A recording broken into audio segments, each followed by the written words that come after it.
Assalamu alaikum, my name is Hassan Chaudhary. You're tuned into something hot. This is a review of Titch Button. 25 नवंबर 2022 को ये film release हुई. इसको direct किया कासिम अली मुरीद ने अभी रिसेंटली एक blockbuster, mega blockbuster hit drama deliver किया जिसका नाम है मेरे हमसफर. और आजकल हम उनके एक और ड्रामे को देख रहे हैं जिसको उन्होंने डायरेक्ट किया, मेरी शहजादी. फिल्म को लिखा है फायजा इफ्तिखार साहिबा ने और इस फिल्म को प्रोड्यूस किया है Jagjit Seja of ARY films, Salman Iqbal films and Urwa Hussain and Farhan Saeed of shooting star studio. Urwa और फरहान की ये पहली फिल्म प्रोडक्शन है. फिल्म की कहानी पंजाब में सेट है और इसमें एक बड़ा ख़ानदान इन्वॉल्व है, तो मैं उन सारे किरदारों की निटी ग्रिटी में नहीं जाऊँगा. Most importantly we are introduce to Farhan Saeed's character जिसका नाम है काका साहब. एक खूबरू पंजाबी नौजवान है जो कि बहुत गुड लुकिंग है, बहुत चार्मिंग है और बहुत विटी है. वो अपने जहाँ जाता है वो अपनी एक महफिल सजा लेता है. हम इंट्रोड्यूस होते हैं साकिब से जो कि काका साहब का चचाजाद भाई है, टर्की में सेटल्ड है, वहाँ पे एक रेस्टोरेंट चला रहा है. Restaurant is owned by a character played by Marina Khan, Pammi. We can assume that she is a Sikh woman with Indian roots, क्योंकि इसको डायरेक्टली तो नहीं बट इनडायरेक्टली इस बात को रेफ़र किया गया है. और पम्मी की एक बेटी है प्लेड बाय ईमान अली और किरदार का नाम है लीना. अब लीना और साकिब, इनका आपस में क्या डायनामिक है, क्या रिलेशनशिप है, किस वजह से, किस बुनियाद पर लीना और साकिब पाकिस्तान आते हैं और पाकिस्तान आने के बाद उनकी इंटरेक्शन कैसे काका साहब से होती है और काका साहब के साथ साथ इंटरेक्शन उनकी कैसे होती है शकीला के साथ, played by Sonia Hussain, who at one time is engaged to be wed to Saqib, played by Feroze Khan. So ये एक इंटरेस्टिंग डायनामिक है. अगर मैं इसकी प्लॉट की इससे ज़्यादा एक्सप्लेनेशन या डिस्क्रिप्शन में गया तो स्टोरी रिवील होने का ख़तरा है. मैं चाहता हूँ कि मेरा ये डिस्कशन / रिव्यू स्पॉइलर फ्री रहे, इसलिए मैं ज़्यादा डिटेल में नहीं जाऊँगा. On the face of it अगर आप देखें तो ये कहानी इतनी कोई शायद यूनिक नहीं है कि हम बोलेंगे यार कि वो ऐसी कहानी तो हमने स्क्रीन के ऊपर देखी नहीं है. But I think teach button की जो विक्ट्री है लाइज इन इट्स एग्जीक्यूशन. और अगर मैं ये कहूँ और जो मैं समझता हूँ कि इस फिल्म के असल हीरो डायरेक्टर कासिम अली मुरीद हैं तो ये गलत नहीं होगा, क्योंकि इस फिल्म का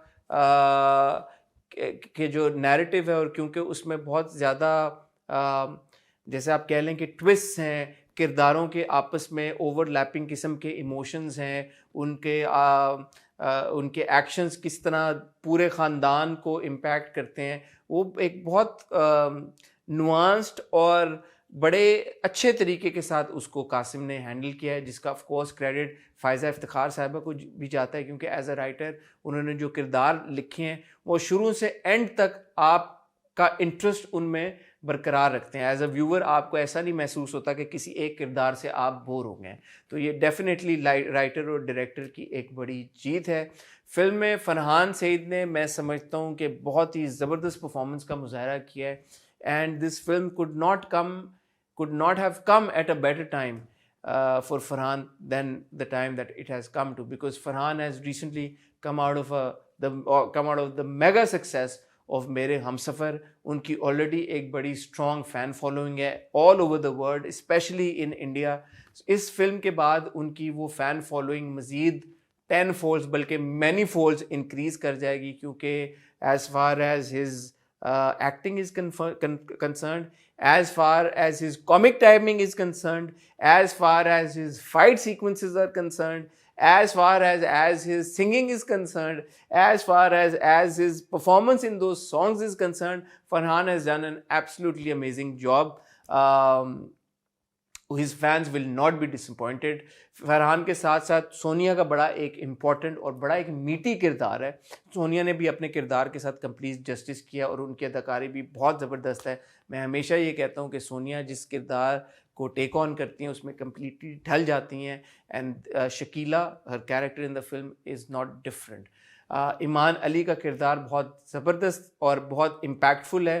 बल्कि ईमान का जो इंट्रोडक्टरी सीन है, पहला जो सीन है, वही आपको कम्प्लीटली ब्लो ओवर करता है. I was watching the film and जब उनका किरदार लीना इंट्रोड्यूस हुआ I was like, wow, man, what star power, what aura, what screen presence. मतलब एक certain section है हमारी audience का जो ये समझता है कि पाकिस्तानी एक्टर्स की उस तरह की स्क्रीन प्रेजेंस नहीं होती या उनका वो वैसा ऑरा नहीं है या उनकी स्टार पावर वैसी नहीं है. But my god, when Iman Ali appears on screen, आप बस उनको देखते रह जाते हैं और आपके हवास थोड़े से गुम हो जाते हैं. Feroze as Saqib has done a very good job. उनके किरदार स्ट्रेट फॉरवर्ड नहीं है, उसमें आपको डिफरेंट शेड्स नज़र आएंगे और उन शेड्स को फिरोज ने बड़े बखूबी निभाया है. उनका एक फाइट सीक्वेंस है जिसमें he looked very good. Whenever Feroze also comes on screen आपको ऐसा लगता है कि एक हीरो स्क्रीन के ऊपर आया है. सो yeah, I mean, as far as his performance is concerned and as far as his screen presence is concerned, he leaves a strong mark on the audience. Film का म्यूज़िक बड़ा ही ज़बरदस्त है, बड़ा मज़े का है. सिनेमेटोग्राफी बड़ी ज़बरदस्त है. पंजाब की खूबसूरती को कासिम अली मुरीद ने बहुत ज़बरदस्त तरीके के साथ कैप्चर करके उसको प्रेजेंट किया है. Here I want to give a special shout out to हमारे legendary actors who are part of the film, specially Sohail Ahmed साहब.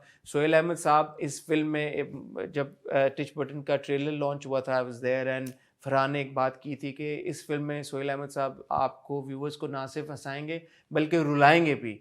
आई इंडोर्स दैट 100%. सोहेल अहमद साहब इस फिल्म में आपको जितना हंसाएंगे कुछ मोमेंट्स पे उतने ही ज़ोर से आपको रुलाएंगे. Wonderful performance. राहिला आगा साहबा हु प्लेज फरहान एंड साकिब्स दादी, ज़बरदस्त एक्टिंग. उनका एक सीन है जो देख के आप अपनी हंसी को बिल्कुल भी काबू में नहीं रख पाएंगे. कवि खान साहब जो कि दादा का रोल प्ले कर रहे हैं, आई थिंक कवि साहब has become a staple in all of Kasim Ali मुरीद्स projects and for good reason. I think Kavi साहब की और कासिम की बड़ी अच्छी आपस की ट्यूनिंग है जो कि स्क्रीन के ऊपर एक बड़े मज़ेदार तरीके से हमें नज़र आती है. And of course how can I forget my personal favourite Gulle Rana ji. उनके सीन्स, उनके चुटकुले मज़े के add much needed flavor and color and laughter to the narrative, and one of the most enjoyable performances and plots in the entire film. बहुत मज़ा आया उनकी performance को भी देख के. सामिया मुमताज़ साहबा भी कास्ट का हिस्सा हैं. शी इज़ प्लेइंग काका साहब, प्लेड बाय फरहान सईद, काका साहब मदर, और उनका भी एक बड़ा इंपॉर्टेंट रोल है. और सामिया मुमताज़ साहबा हमेशा की तरह उन्होंने अपने किरदार के साथ कंप्लीट जस्टिस किया है. मरीना खान साहबा को हम एक लीना की वालदा के रोल में हमने देखा. ईमान अली का जो किरदार है वो रोल निभा रही हैं और मरीना खान साहबा ने भी बहुत शानदार काम किया. वेटरन है और उनसे इसी की हमें उम्मीद थी और वो उम्मीदों पर पूरा उतरती हैं. टिच बटन के बारे में मैं एक ख़ास बात जो समझता हूँ वो है कि it is a complete family entertainer. कुछ फिल्में होती हैं जो हम जाके देखते हैं और फिर हम आते हैं और हम उसके ऊपर बड़ी लंबी लंबी कॉन्वर्सेशन करते हैं और डिस्कशन करते हैं और कहते हैं कि अच्छा ये था, वो यूं था और ये ऐसा था और वो वैसा था, ये ऐसा क्यों था, ये वैसा क्यों था, ये ऐसा हो सकता था तो ये ऐसा क्यों नहीं हुआ.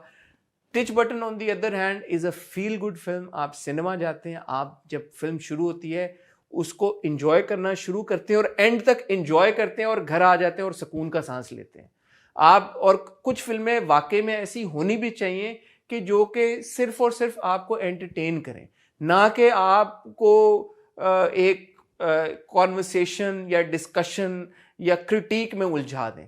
सो Tich Button on that front delivers 10 on 10. ये मेरा ज़ाती ओपिनियन है. Those of you watch the film, मैं चाहूँगा कि आप लोग अपने कमेंट्स के थ्रू मुझे बताएं कि आप मेरी इस बात पे किस हद तक अग्री करते हैं.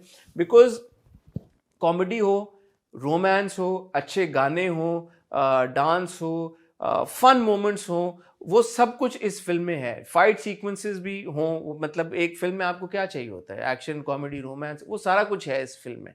सो बहुत मुबारक हो टिच बटन की पूरी टीम को, स्पेशली राइटर फ़ायज़ा इफ्तिखार को और कासिम अली मुरीद को, क्योंकि उनका जो कहानी बताने का अंदाज़ है वो नया है. जैसे मैंने पहले भी कहा कि शायद ऐसी कहानी नहीं है कि जो हमने पहले कभी सुनी ना हो, बट जिस खूबसूरती के साथ इस कहानी को बयान किया गया है वो वाकई में अप्रिसिएशन और दाद देने के लायक है. I want to give a special shout out to first time producer Urwa Hussain as well as Farhan Saeed.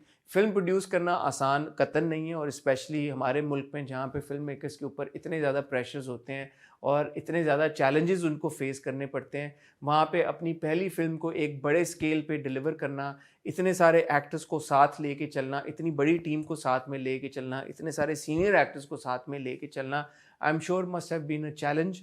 क्योंकि ये शूट भी सर्दियों में हुई। फरहान अपने इंटरव्यूज़ में कह भी चुके हैं कि कोई ऑलमोस्ट 2-3 डिग्रीज़ में उनका एक बारिश वाला सीन था। It's come with its own set of, I am sure came with its own set of challenges. फिर सोनिया अपने इंटरव्यू में बता चुकी हैं कि किस तरह स्टंट्स करते हुए चोटें भी आई हैं इन सब लोगों को। तो लिटरली अपना खून पसीना सारा कुछ इन सब लोगों ने इस फिल्म को दिया है, और शायद यही वजह है कि उन सब की मेहनत वो रंग लाई है कि जब आप फिल्म देखते हैं आप उससे कंप्लीट भरपूर तरीके के साथ एंटरटेन होकर बाहर आते हैं।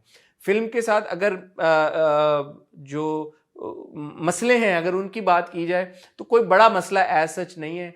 जो सबसे बड़ी चीज़ मुझे महसूस हुई जिसके ऊपर जिसको बेहतर किया जा सकता था, I think that's the duration of the film.